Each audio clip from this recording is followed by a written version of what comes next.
Mesdames, Messieurs, bonsoir. Merci de nous recevoir chez vous et bienvenue sur cette nouvelle édition d'information sur la télévision Labari. Le ministre de l'Enseignement supérieur, de la Recherche et de l'Innovation technologique, professeur Mamadou Seydou, a officiellement donné le coup d'envoi des épreuves sportives du baccalauréat session 2024 à Zender, la capitale du Damagaram, ce samedi 18 mai 2024 en présence du secrétaire général représentant du gouverneur en mission et de plusieurs autres invités. À Zender, ils sont au total 11 680 candidats inscrits, dont 4 768 filles et 7 092 garçons. Le ministre professeur Mamadou Seydou a souhaité bonne chance aux candidats, mais avant, il revient sur l'objet de sa présence à Zender. On l'écoute. Donc c'est la dernière année de l'institution. On est parti visiter le site et dévoiler de façon symbolique la plaque.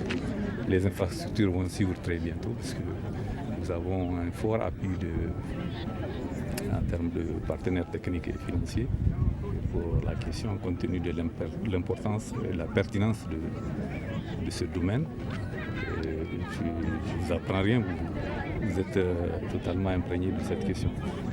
La deuxième partie, ça aussi, c'est pour un peu célébrer les premiers résultats d'une des premières écoles de l'Université de Zender, c'est-à-dire la faculté des sciences de la santé, toujours l'Université André Salifou, qui a programmé de fêter ses premiers lauréats, les 34 premiers médecins entièrement formés à Zender.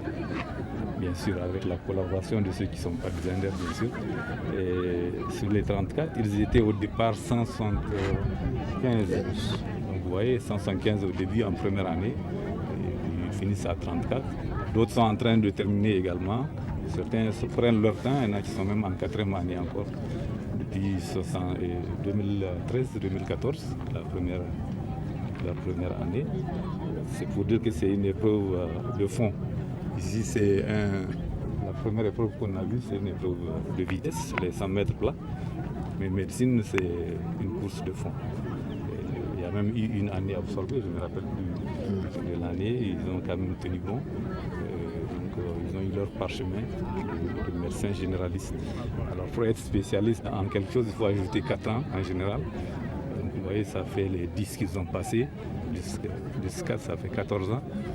Avant d'espérer un recrutement. Parce que là, ceux qui sont, quelques-uns qui travaillent déjà, c'est probablement dans le privé, c'est ça? Ou bien il y en a qui ont été recrutés par monsieur le doyen? Non. Bon, normalement, puisque même à Niamey, il y a des centaines qui attendent, ceux qui ont des soutenances de plus de 2 ans, n'ont pas encore eu de recrutement officiel à la fonction publique, qui n'est pas le seul employeur, parce qu'il ne faut pas penser que l'État peut absorber tous ceux qui ont été formés d'une façon générale. Donc il faut un peu les encourager pour l'initiative privée, à titre personnel ou de façon comme de groupement d'intérêt économique, ou alors voir le tissu privé qui n'est pas très capable de résorber beaucoup, parce que le marché n'est pas très développé dans ce secteur. Voilà les deux activités principales de la journée d'hier. Ce matin, on a procédé au lancement sur le site d'art de l'épreuve du bac sportif.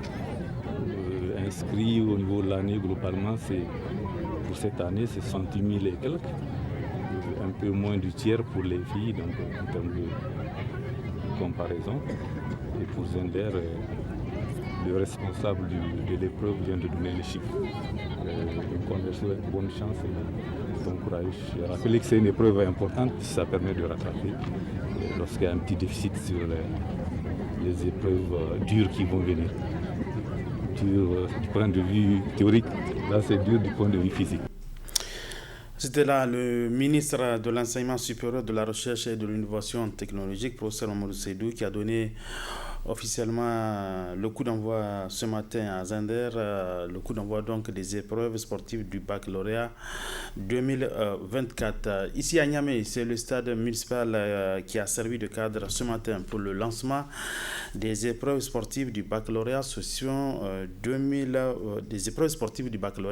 2024. Et c'est le secrétaire général du dit ministère, le ministère de l'Enseignement supérieur, de la Recherche et de l'Innovation et de la Recherche et de l'Innovation technologique, professeur Talibi Hamid Moussa, qui a procédé au coup d'envoi en présence de plusieurs cadres de l'organisation de la session. Et c'est également en présence de nos reporters Aboubakar Souley et Boubacar Ibrahim. Et c'est parti pour les épreuves sportives du baccalauréat session 2024.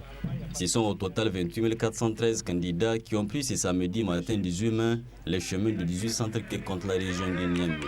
Niamey, où c'est au secrétaire général du ministère de l'Enseignement supérieur, de la Recherche et de l'Innovation technologique et celui du gouvernorat de la région de Niamey qui lui donnait de lancer les épreuves. Toutes les conditions sont réunies pour un bon déroulement, précise le secrétaire général du gouvernorat de Niamey. Du point de vue conditions, toutes les conditions sont réunies. Les candidats sont sur place.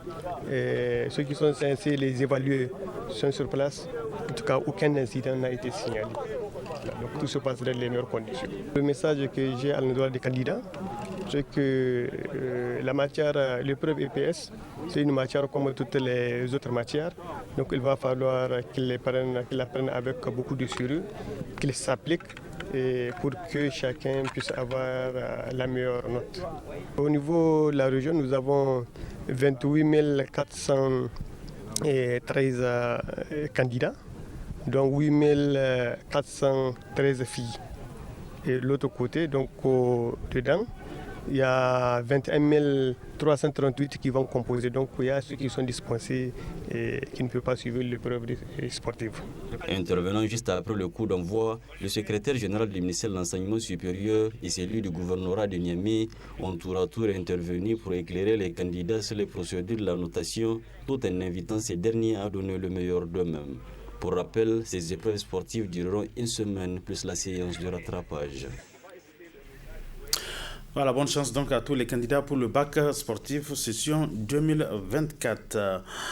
Niamey a abrité, comme vous le savez, du 16 au 17 mai dernier des rencontres entre experts et ministres des Affaires étrangères de l'Alliance des États du Sahel pour peaufiner la marche vers une confédération. Cependant, force est de constater que les populations de l'espace AES, ce qui urge, c'est l'abandon du franc CFA considéré comme monnaie coloniale. Les conditions sont-elles réunies pour doter l'AES de sa propre monnaie? Élément de réponse à travers ce reportage signé Boubacar Ibrahim. Depuis que le Mali, le Burkina Faso et le Niger sont dirigés par des militaires, l'on a assisté à la prise de certaines décisions énergiques globalement applaudies par les populations. Mais la question qui demeure encore sur toutes les lèvres et qui suscite incompréhension est de savoir pourquoi jusqu'à là, les dirigeants de ce qu'on appelle désormais l'Alliance des États du Sahel AES n'ont pas encore pris de dispositions pour tourner dos à ce qui est considéré des monnaies coloniales. Tout de suite et maintenant, y a-t-il possibilité pour ces États d'aller vers la création d'une monnaie unique? Pour l'économiste Soli Abdoulaye, cette possibilité peut se traduire par la conjugaison de plusieurs aspects. Et le processus, vous savez, de la recherche d'une monnaie africaine a commencé depuis les années 80. Mais c'est un processus qui prend du temps, qui doit en tout cas cerner un certain nombre de critères qu'on appelle les critères de convergence. Alors, pour créer une monnaie, il faut tout simplement avoir un certain nombre de réserves d'or.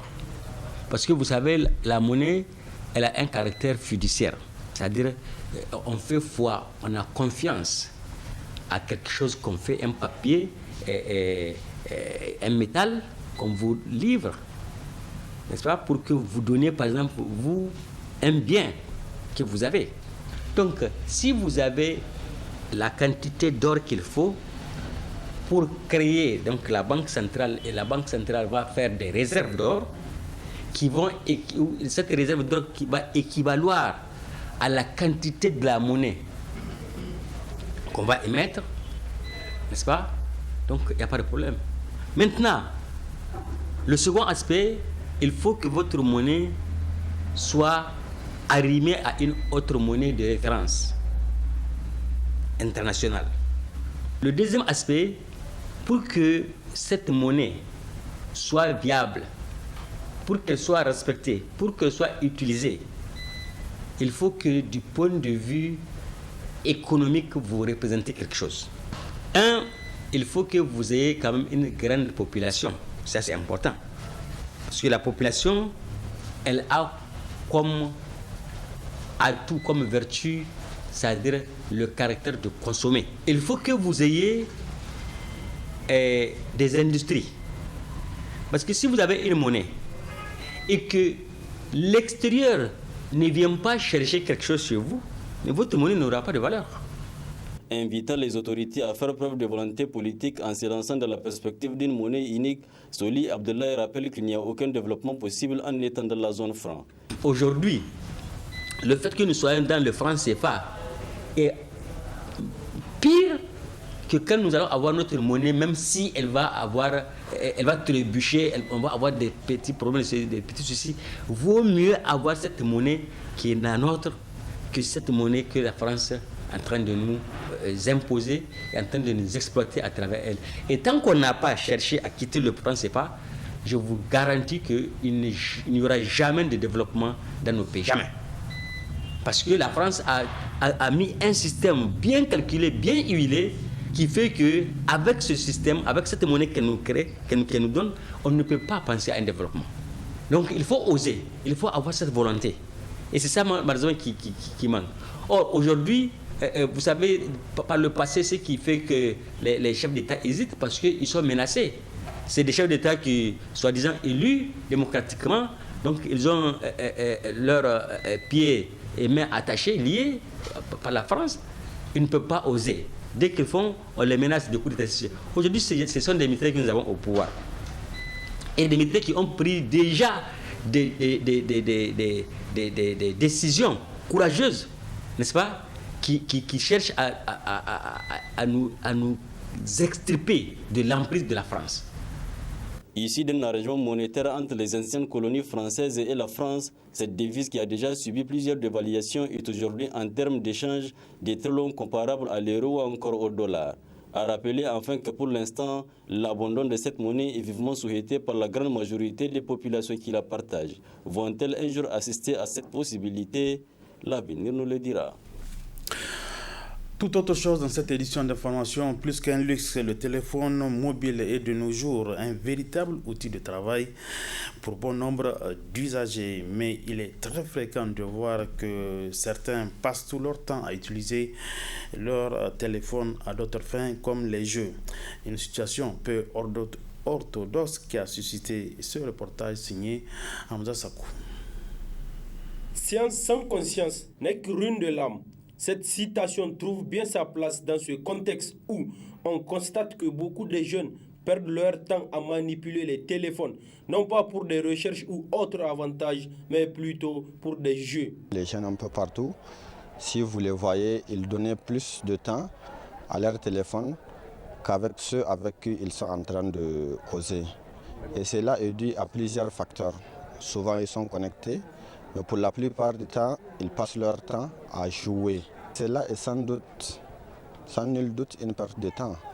Si vous le voyez, parce que le temps que la personne va consacrer à jouer pouvait lui permettre de faire autre chose.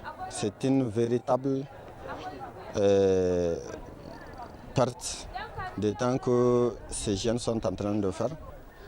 De nos jours, les appareils ont quasiment remplacer la famille, pour parler comme les sociologues. Au lieu de s'occuper entre eux, ils vont essayer de voir. C'est-à-dire chacun va se concentrer sur son appareil, en train de jouer, ou en train de faire Facebook, WhatsApp. Parfois même, les gens, ils perdent leur amitié à cause de ça. Des jeux inutiles. Et certains perdent même leur académie, parce qu'en étant en salle de cours, ils jouent. Ils regardent des vidéos en salle de cours. Ils ne s'occupent pas de ce qui les amène à l'école. Donc du coup, ça a une répercussion sur leur avenir. C'est une perte de temps. Du moment où on est parti à l'école pour étudier, et on n'a pas toute la journée à l'école, on n'a que quelques heures qu'on passe à l'école. Au lieu de rester, de garder ton appareil dans ta poche et aller, comment on appelle, après l'école, tu continues de jouer. En salle, tu joues. Même à la maison, il y a beaucoup des élèves qui échouent à cause des jeux vidéo. Parce qu'ils ne s'occupent pas plus de leurs académies. Ils ne se soucient plus de leurs académies, mais ils s'occupent seulement, en quelque sorte, de leurs appareils. Cet appareil peut être utilisé sous plusieurs angles, ce qui pousse ces jeunes à conseiller leurs amis à l'utiliser à des fins utiles. L'appel que je lance à l'égard de nos jeunes frères et sœurs, c'est de vraiment d'avoir l'appareil, mais de savoir comment l'utiliser. Nous les conseillons de cesser ou de diminuer parce que, comme j'ai eu à le dire tantôt, le temps qu'ils sont en train de perdre, en train de manipuler les téléphones, en train de jouer, pouvait leur permettre de s'exercer, surtout si ce sont des jeunes qui ont été à l'école, ça peut leur permettre de s'exercer, ça peut leur permettre de faire des recherches. Le téléphone était mal nécessaire, alors indispensable dans la vie courante. Merci Hamza Sakou pour ce reportage très important et vivement pour une utilisation rationnelle des téléphones portables. En sport, retenez que dans le cadre du tournoi qualificatif de la zone UFOA B, qualificatif à la CAN U17, le maire national U17 a réussi son entrée en lice avec une belle victoire, 3-2 contre les éperviers cadets du Togo. C'était hier matin à l'University Sport Stadium d'Accra.